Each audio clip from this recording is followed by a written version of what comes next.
Welcome to a brand new episode of Three Man Weave. I'm your host, Jesse Kass. We're here for another very exciting episode. As always, two amazing guests. To my right, got my man Omar Spahi, and to his right, returning once again with the rookie chain, as he just said. Rookie chain. Nican Robinson. Celebrate the season. The rookie chain. This is for rookies, baby. I love this class. Yeah, we veteran here on the show. No. Yeah, we have the vet, the rookie. I'm gonna take the chain from you. I guess I'm the GM. I don't really know. You're the GM, right? GM. Yeah, well, we've crafted a great team for this show, so we're really excited. And we're also excited because it's the start of the NBA season. You guys, we purposely waited to film this to get a couple games under our belt, and that was the best decision possible because what a ridiculous first week of NBA basketball. Great games, high scoring all over the place, and a full-blown fist fight. So, yeah. What did you guys think? All right, I'll jump in and I'll talk about so it, man. much. First of all, I love to see the intensity. Like, I think Chris Paul, first of all, was completely at fault during that whole fight. Interesting. Chris Paul was completely in fault. Yeah, because, I mean, well, Ingram did the push, but you know he was coming in and, like, pushing Rondo's face. I'm like, if you're pushing somebody's face, that's like, we're throwing hands. You know what I mean? And that's a must. And he has the Napoleon complex, you know. The one thing I tell you I loved and I tell you I didn't like, I thought Ingram coming in and throwing that other punch was both stupid and incredible because it showed like, hey man, I'm down with the team. I'm going to be with you. If you're getting into a fight, I'm getting into a fight. What I didn't like was LeBron coming in and hugging Chris Paul and taking Chris Paul away. I'm like, if LeBron's going to come in and take anybody away, I know they have the whole banana boat crew and everything. But like you know about the banana boat crew. The banana boat crew. Which was the first thing I thought about when I saw him in Portland. I was like, his boy. So that's kind of the modern league now, right? They're obviously like the best friends. Yeah. So. I had less of a problem with that. Yeah. I had more of a problem with, you said it's Chris Paul's fault. Off top, it's James Harden's fault. I'm just throwing it out there. Let us review how James Harden plays. Okay. Yeah. In terms of drawing contact, in terms of the shove, in terms of extension of the arm, totally set everything off. I don't think that Ingram was at fault for coming back and shoving. He should have kept his emotions under control, whatever. But the shove is, I know what the shove is about. It's because on that play it was, I got fouled. Yeah, but he'll come into you and every time it's like, and it's not even this. It's like a move. It's like, wait a minute, you just hit me in the jaw. All right, I'll give you take number 3. All right, it's Brandon Ingram at fault. Ooh, okay. Because of the reason you said. You know who James Harden is. This is how he plays. Right. You're not a rookie anymore. You got to keep your composure. I do agree about him backing up his teammates, but maybe in the wrong way. If you come in and maybe even just push again, but throwing the punch is obviously why he got the most severe penalty out of everyone. Technically, he was behind a guy, so he couldn't have pushed because he would have pushed his own guy, so he had to reach over. That was probably Brandon the best use of his length he's had in his whole entire NBA career. Was that punch right there? I think it's the reason rebounding. He doesn't rebound enough, but I think he's lanky and he's got those long wingspan. Yeah. Well, also we're so excited that we haven't even toasted. Oh man! So we got our wine. Cheers to you guys for both being here. Cheers to the three-man weave. Yeah, cheers to 3 man. As you said, we're so excited. What a start to the year. What do you got? Rebounding. I just want to say, all you kids out there, whether you're over the age of 6 or under the age of 6, the Warriors won the other night. Not last night when they lost because not the Denver one, but the Utah game. The Utah game.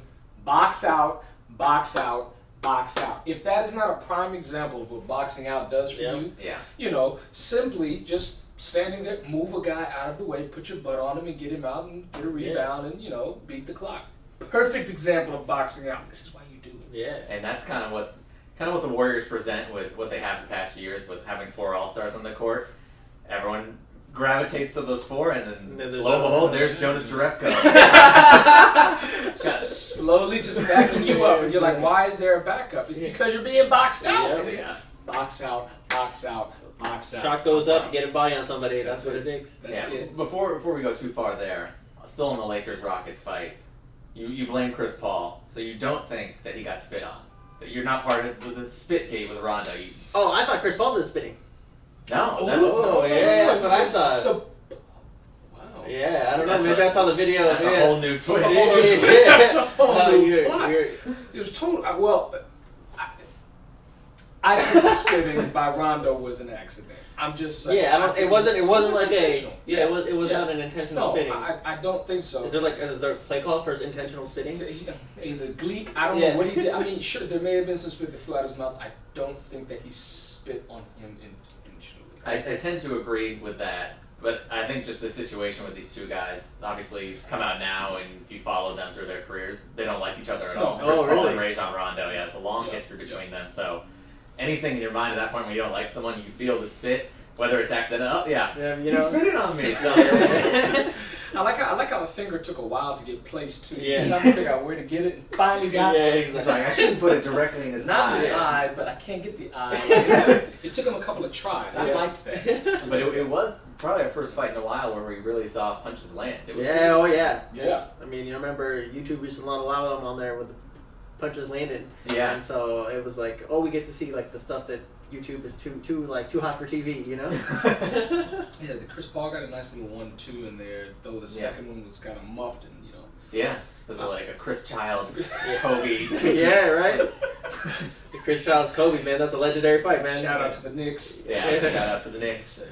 Building our way back up. Lakers, man. But what do you think of the punishments? I thought it was a little light with Brandon Ingram got 4-game suspension. Rondo got 3, and Chris Paul got 2. I thought Chris Paul should have got the most because he was like instigating it. Like Brandon Ingram for the push and like the follow through with the thing. I understand his punishment being severe, but I felt like Rondo was the one retaliating because like his face was getting pushed. I felt like he should have got the minimum. Chris Paul should have got the medium one, and I would agree with that. I mean, Rajon Rondo's spit was inconclusive. Yep. Yeah. There wasn't enough evidence. I agree. Definitely should have gotten the least amount.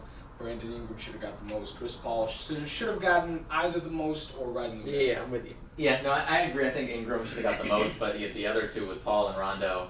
I mean, you mentioned Paul's kind of like Napoleon complex. Yeah.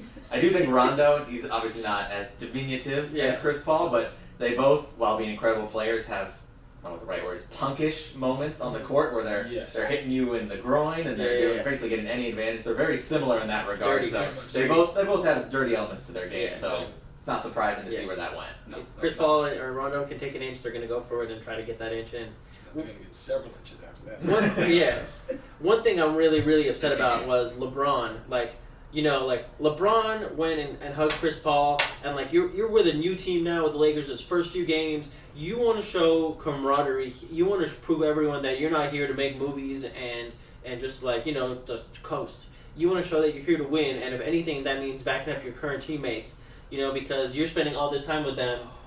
After he pulled him away. Yeah, because it was. I don't think he had the wrong intentions with stopping the fight. Yeah. But I think it's like you have to show your loyalty to this new team. I'm here in LA. I'm not here for my friendship with him. I have my teammates back, and we are going to do something together. We're going to take these guys out in the playoff. It looked like he was hanging out with his boy, and not like being like, listen, I'm with my guys regardless if they're right or wrong. I should be with my guys because they're my guys. Well, this is a new day and age in the league to where you have this buddy ball that everybody talks about. Yeah. I'm not the hugest fan of it, but also I don't know what to make of it, even though I'm not the hugest fan of it. Because, even though I'm not that old, I mean, you didn't do that back then. No. Like, it's competition, It's competition. Sure, I'll pull you away for a second, but I got to go back. We stop the fight so that we can continue to compete. But, I was not a fan of that at all. I agree with you. And I do think you have a point, or I don't think we want to go too deep into bashing LeBron because he's obviously going to do what's best for that team. But it is a young team, brand new, and they kind of have to learn those things as they go. Yeah. So, the first instance of that, like you said, you kind of like him to back up his guys as much as possible. Yeah, one thing I'm really excited about is with the suspension, I'm obviously not happy that it happened. It was, but Rondo in the first couple of games looked really good, and I'm happy to see him get a chance to start. I'm excited to see what he can do with it. I want to see if he can take the spot away from Rondo and keep it, because last year he looked lanky, he looked thin, he looked like he couldn't shoot. This year he's hitting threes, he looks like he's put on some muscles, looks like he's been working out. Like, I'm excited to see what happens there. I mean, theoretically that should be his job, right? Yeah. He's the number 2 pick. It should be his job. So this is, I guess, his chance to take it, right? And see how he fits in with LeBron, because that's really what it all is. Yep. It's LeBron, and then how do you fit in with LeBron? Yep. And so if he can, I think that he's good at being a team player and finding where his role is. Yes, we hear a lot about LeVar. We hear a lot about LeVar. We haven't heard about him at all this year. It's been great. This is very, very true. Yeah. But he's around. He's always around. His ghost is there. So because we hear a lot about him, we put that unfair pressure on Lonzo. But Lonzo really is a team player. I agree. It'll be interesting to see. And he's malleable because of LeBron. LeBron has a top-down approach, so it'll be interesting to see how he fits in with him. You know? Yeah, and what have you seen very, very early, but just your impressions outside of the fight of what that team is so far and how they look with LeBron, the new look Lakers? What do you They see? look great. First of all, the jerseys are amazing because they're just the older jerseys. You know?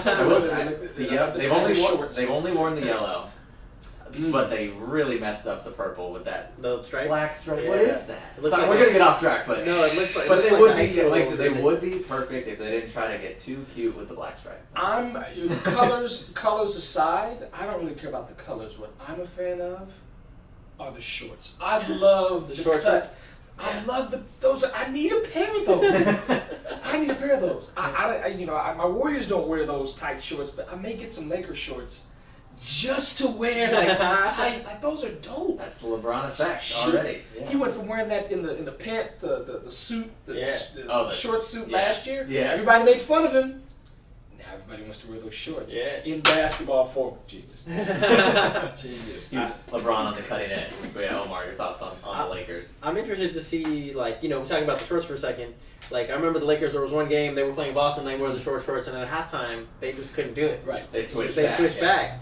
like a staple. Yeah, no, it's like, no, we can't play in these. So it's, I'm excited to see where they go. I think they obviously have a lot of growing to do. You talk about, like, first game against Portland, they come out looking great, they come out taking a lead, but they can't, they're young. They don't have that, and there's a lot of development there. I feel bad for LeBron that he has to go through and teach these guys all over again what it is, have to, teach these, first year, second year players, again, how to, this is what you do. You make sure to get man on somebody when you're boxing out. You got to make sure to put your hand in his face when they're going over the screen. Whatever it is, he's got to have to take these lessons that he's learned over his years to be one of the greatest and instill it on a new generation of players. I think LeBron came into this year knowing that this is not a championship year. No. Next year when they have another max slot of cap space, that's when they can really take the next step and be a championship team. This year, as you said, kind of developing with the young guys that they want to keep around and then building on that next year. The talking point of who's going to join him, and if someone is willing to join, somebody's going to be willing. Yeah, somebody wants to come. But truthfully, who's going to join him and who's going to be willing to join him? Because once again, it is LeBron and everyone else. Yeah. And then he'll let you know where you need to be. You also do have Luke Walton. Luke Walton is an amazing coach. I agree. So that's another thing that we don't hear much about that. No. That's another He's thing the greatest winning coach that the Warriors all time, right? Like Luke Walton. 42 Yeah, 3 exactly. They're in that run. Didn't he have the best run of ever? Yeah. So and now he's got these guys and he's got LeBron. Yeah. That is that's a winning combination. And so far LeBron has been. We're only 3 games in. Yeah. But so far LeBron has been willing to be coached by him, which is crazy. Yeah. You can tell them everything's a fast break. Get the ball out and go. Get the ball out and go. And I know that was by design, by Walton's design, and LeBron has actually followed him. So it'll be interesting to see their relationship develop or evolve over time. See what happens. Yeah. My final point on the Lakers, I think just kind of what we expected from them, or their biggest hole, is the outside shooting, which is not a surprise. He said Lonzo right now might be their best 3-point shooter. That is wild. Which is wild. Yeah. They have other capable shooters, but clearly that is the kind of the glaring weakness that going forward they'll need to address. It's interesting because the comparison I draw to Lonzo was you go back and think of old players who are like Lonzo, and I think of Jason Kidd. He was Asen Kidd without the J back when he came into the league, and that's what everyone thought about Lonzo too. He had the funny looking jump shot; it doesn't go in as much. And he's a great, triple-double type of player. And I'm interested to see if he can develop that 3 like Jason Kidd did and develop that Hall of Fame career like Jason Kidd did. I mean, the outside shot is ever prevalent in today's NBA. We're seeing it with all the scores this first week in the 130s and 40s. That's insane. The pace is up. The pace is insane. I've never seen so many 130, 140-point games in the first week. Yeah, it's like the 1980s. Yeah, there's no defense. Where's the hard fouls? It's like, hand check is gone, so, there's... It'll cool out. It'll cool out. All right, let's move on to one of the other hot stories from the NBA. This actually happened just before the start of the season. Jimmy Butler and the Wolves drama going up to a whole nother level when Jimmy Butler basically barged into a practice for the first time, dominated the practice with the third string, cursed out the GM and the coach, telling them that you effing need me, you can't do this without me, and then bounced. And now he's back with the team and playing, and the show goes on for the Wolves with a very, very awkward situation. What do you make of all this with Minnesota? He's right. He's straight up right. Honestly, I mean, they need his leadership. He hustles. He's got star talent, or he is a star talent. Yep. He's an offensive threat. He's everything to them. And let me just mention again, he hustles and he plays his butt off. I mean, you've got Karl Anthony Towns. You got Andrew Wiggins, who, like the Toronto Raptors, every single year prior to this year disappoint me. They're a disappointing team. He's a disappointing player to me. And he has not gotten better.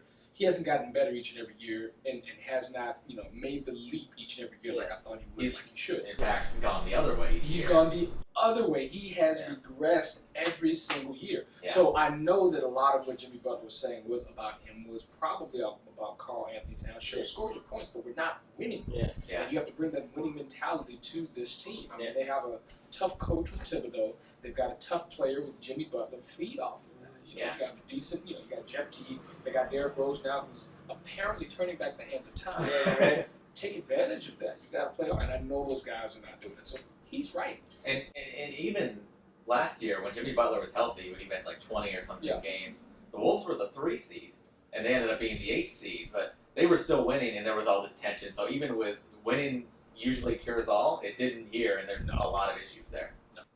I mean, it's interesting. It's about what the reasoning behind it was. Was it his ego saying I should get more money, more playing time, or something like that? Because I think that would be wrong. But if he did it to motivate the other teammates, motivate the coaching staff, motivate everyone else, I think that he did it for the right reasons. If he's able to get people to show up and play their games, get that winning mentality like he did, because he was a winner in Chicago. If you can pull that winning mentality over into Minnesota, I think you're doing great. I think he's the kind of guy where he's not trying to motivate. He's actually letting you know you need me and I need to leave because none of you want to play hard. Yeah. They're professionals. You're in this game. You got mouths to feed your own first, and then everybody else. Yeah. But this is what you do. And if you're just here to seem like a star but not actually here to win, Jimmy Butler will have a problem with that. And I feel like he's the person that would take that and come to your face and be like, let's go, or else I'm leaving. I don't think it was a motivational thing at all. I think he was very serious. Okay.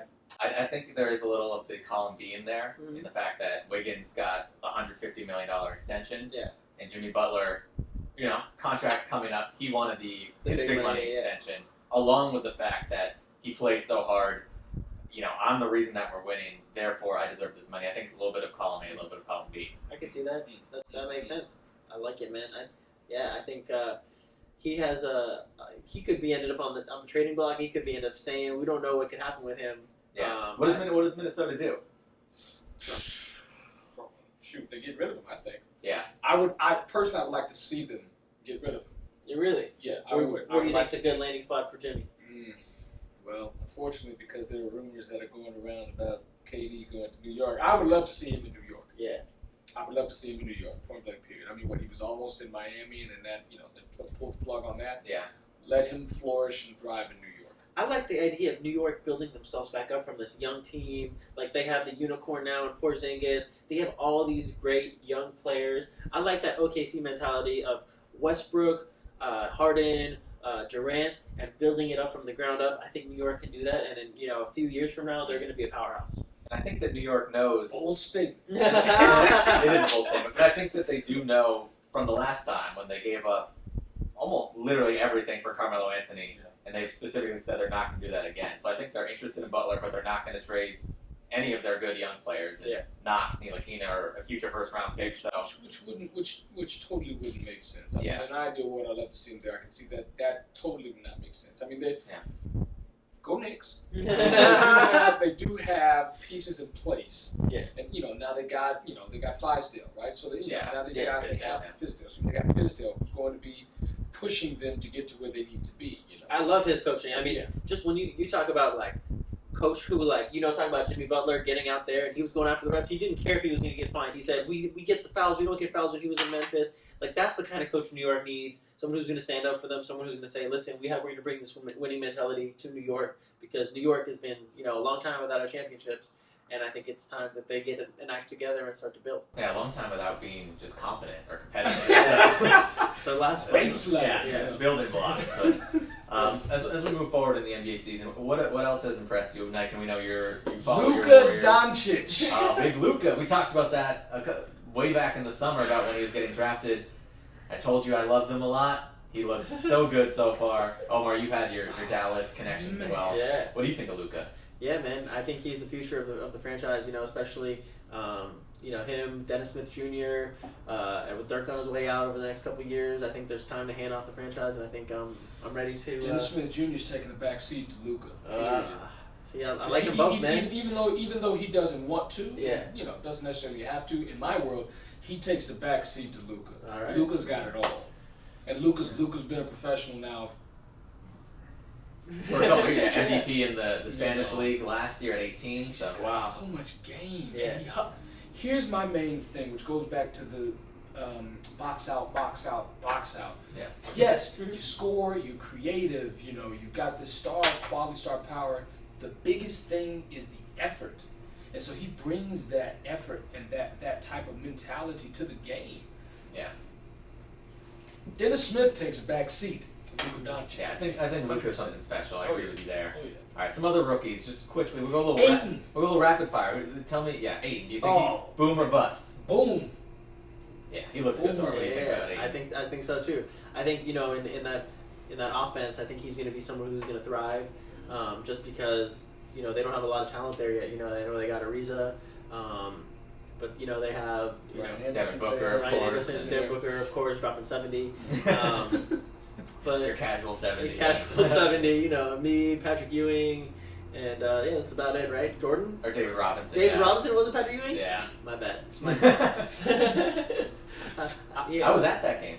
I was about 72? 8 years old, but I was at that game. That's awesome. You didn't have to, you didn't have to put the age. I was there. I remember it. I was there. Yeah. I'm looking forward to seeing Joel Embiid face off against Aiden. All right, some other rookies, boom or bust. Marvin Bagley for the Kings. Ooh. Boom. Yeah, boom, absolutely. Huge boom. I mean, he's talented. Mm-hmm. Yeah. God, he's talented. I'm so excited.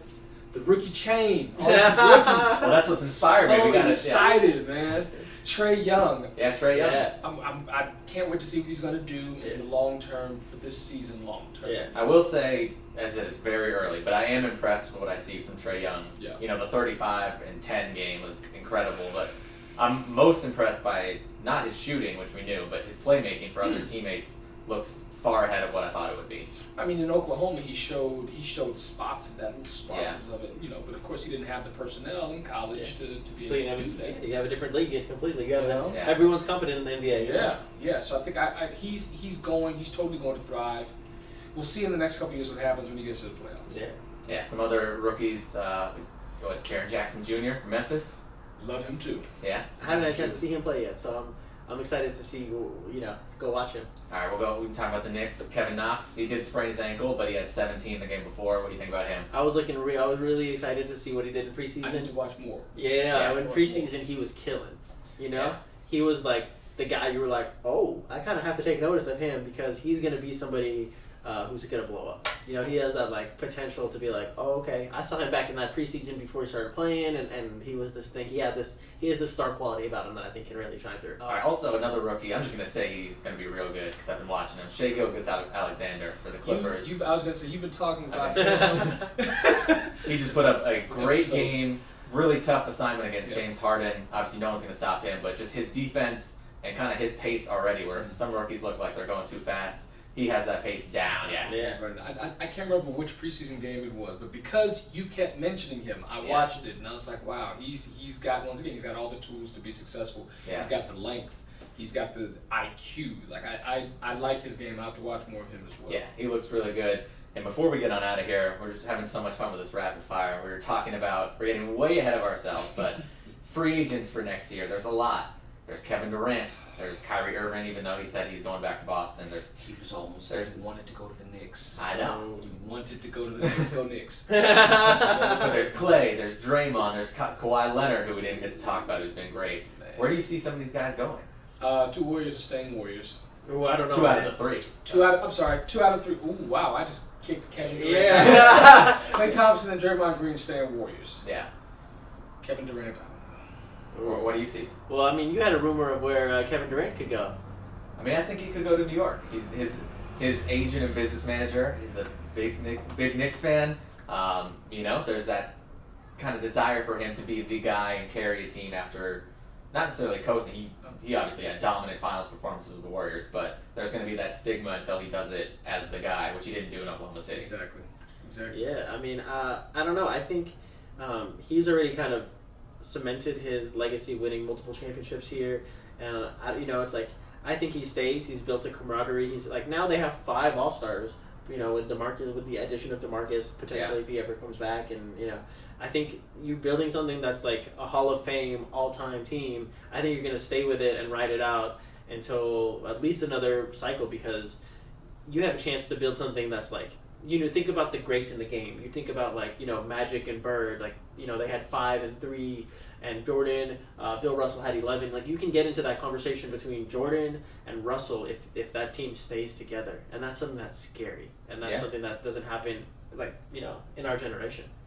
Yeah. New day and age, though, and he wants to be the man. Yeah, it's true. He wants to be. He wants to at least try. He wants to at least try. So he's been the man in Oklahoma City, and he was like, okay, we made it to the finals. he's the man with championships. Now he's got to be the man to take him to the very top. Yeah, it's a whole new thing. I'd like to see, not because I want him out of off of Golden State, but I'd like to see what he does elsewhere. Yeah. I'm a sucker for stories. Yeah, I'd love to see him do something great elsewhere where he gets to build his team. And this summer, almost everyone has cap room. Obviously, the Lakers, the Clippers, the Knicks, the Nets, down the line. Those teams are going to have big-time money, so they'll all be in play for those big-time guys. Before we sign off, Omar, I know you have a new YouTube channel for Dreamer Comics, your podcast and everything. Tell us what's going on with that. So each and every day I have a different episode where I interview a different comic book creator. So I go on and I talk to people who make comic books, how their process is, kind of what they do. So you talk to people who write for these giant franchises like Superman, Batman, as well as animation, Big Hero 6. You name it, and we kind of go in there and kind of learn the stories behind the stories, because I know you're a big story guy, and that's what we do. We tell the fun stories of how these franchises kind of come to be and what the process is like that they come to life. That's awesome. And where can we follow? You can check it out YouTube. We're grateful that we're number 1 on iTunes, so you can find it on iTunes too. Wow, congratulations. And Nican, we've talked a lot in the build-up in our previous episodes to Thunder Road. It's out now and getting rave reviews, so where can people check it out? Well, you can check it out in theaters, pre-order now on iTunes. thunderroadfeature.com/screenings. Where it's going to be playing is updated every single week. Keep your eyes peeled. Yeah, and you guys, thanks so much again for being on the show. Let's toast it one more time. Yeah. Thank you for having us. Yeah, for Omar and Nican, I'm Jesse Kass signing off. We'll talk to you again next time on 3 Man Week.